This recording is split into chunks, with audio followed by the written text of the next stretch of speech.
SBY setelah mundur dari kabinet Ibu Megawati baru muncul pada acara Partai Demokrat di Hotel Kinasi di Bogor, di mana saat itu saya ketua panitianya. Ini menegaskan bahwa SBY bukanlah pendiri Partai Demokrat.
Assalamualaikum warahmatullahi wabarakatuh. Salam sejahtera, Om Swastiastu, Namo Buddhaya, salam kebajikan. Saudara-saudaraku kader Partai Demokrat dari Sabang sampai Merauke dan dari Miamas sampai Pulau Rote yang telah bertekad bulat menyelamatkan Partai Demokrat dari partai dinasti, dari partai keluarga Cikeas, menuju KLB Partai Demokrat 2021 untuk mengembalikan marwah Partai Demokrat sesuai dengan namanya demokratis, terbuka dan modern yang merupakan landasan partai yang didirikan oleh para pendiri. Sekali lagi, bukan partai dinasti oligarki yang mengarah pada tirani. Saudara-saudaraku kader Partai Demokrat, pejuang Partai Demokrat, secara khusus pengurus partai, Dewan Pimpinan Pusat, Dewan Pimpinan Daerah, Dewan Pimpinan Cabang, dan organisasi sayap di seluruh Indonesia, dan sekaligus pemilik suara yang kami banggakan dan kami cintai. Sudah tertanam di masyarakat bahwa Partai Demokrat telah dicap sebagai partai dinasti sejak KLB pertama di Bali tahun 2013, di mana Bapak SBY menjadi ketua umum dan anak kandungnya Edi Baskoro Yudhoyono sebagai sekretaris jenderal Partai Demokrat. Ini baru pertama kali di Indonesia, bahkan di dunia, di mana pengurus partai politik Partai Demokrat, bapaknya SBY ketua umum dan anaknya sebagai sekretaris jenderal. Sejatinya SBY telah melakukan pengingkaran kepada fakta sejarah lahirnya Partai Demokrat. Fakta sejarah yang benar bahwa sejak Partai Demokrat diaktekan di notaris oleh 99 pendiri partai di Jakarta, kemudian gayung bersambut bermunculan para pendiri Partai Demokrat di seluruh provinsi dan kabupaten kota di seluruh Indonesia.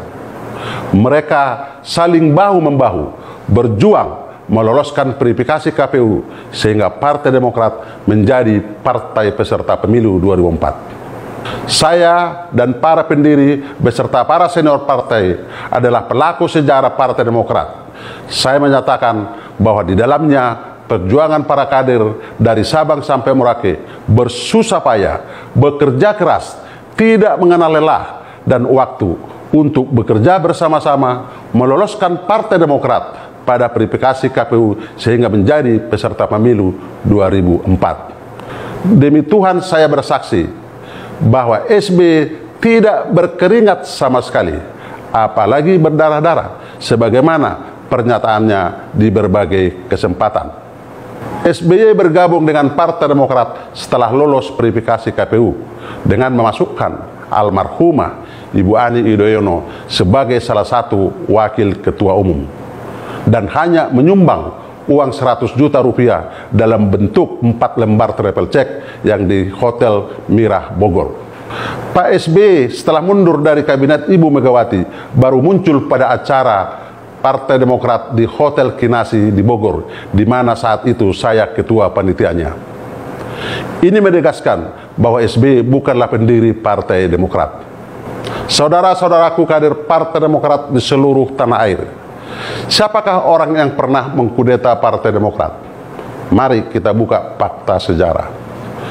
Pada saat Anas Urbaningrum terpilih sebagai Ketua Umum Partai Demokrat secara demokratis pada Kongres kedua di Bandung tahun 2010. Dalam perjalanannya, Anas Urbaningrum tersandung masalah hukum, namun belum status tersangka.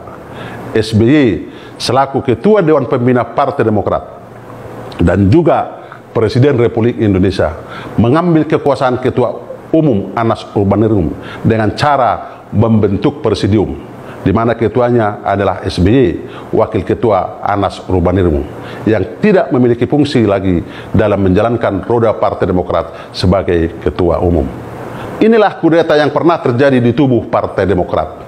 Setelah Anas Urbaningrum menjadi tersangka, terjadilah KLB pertama atau Kongres ketiga Partai Demokrat di Bali tahun 2013 untuk melanjutkan sisa kepemimpinan Anas Urbaningrum hingga 2015, di mana beliau mengatakan hanya akan meneruskan sisa kepemimpinan Anas Urbaningrum, sehingga saya Johnny Allen Marbun diperintahkan oleh SBY untuk membujuk Marzuki Ali yang saat itu menjabat Ketua DPR RI untuk tidak maju sebagai kandidat Ketua Umum Partai Demokrat, padahal pada Kongres kedua 2010 memperoleh suara kedua terbesar setelah Anas Urbaningrum.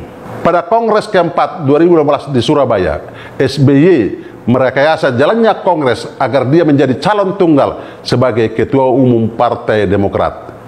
Inilah bentuk pengingkaran janjinya terhadap dirinya sendiri dan para kader Partai Demokrat di seluruh tanah air.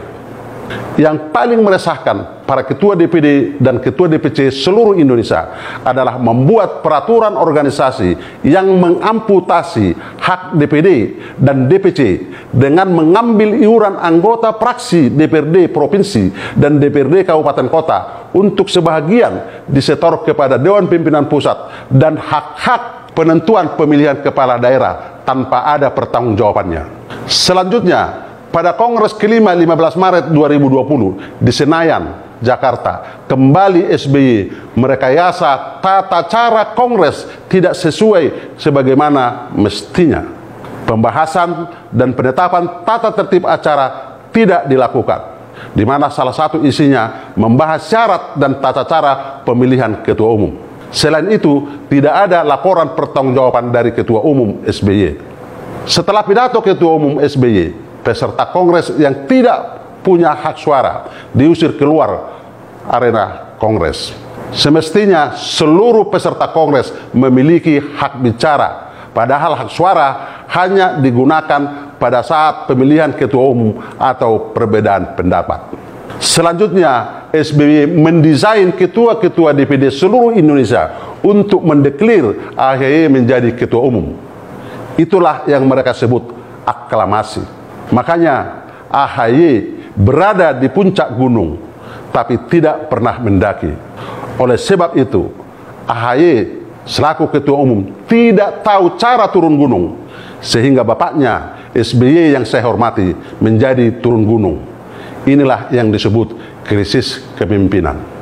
Salam Demokrat, KLB, solusi konstitusional untuk mengembalikan Partai Demokrat sebagai partai yang demokratis, terbuka, dan modern.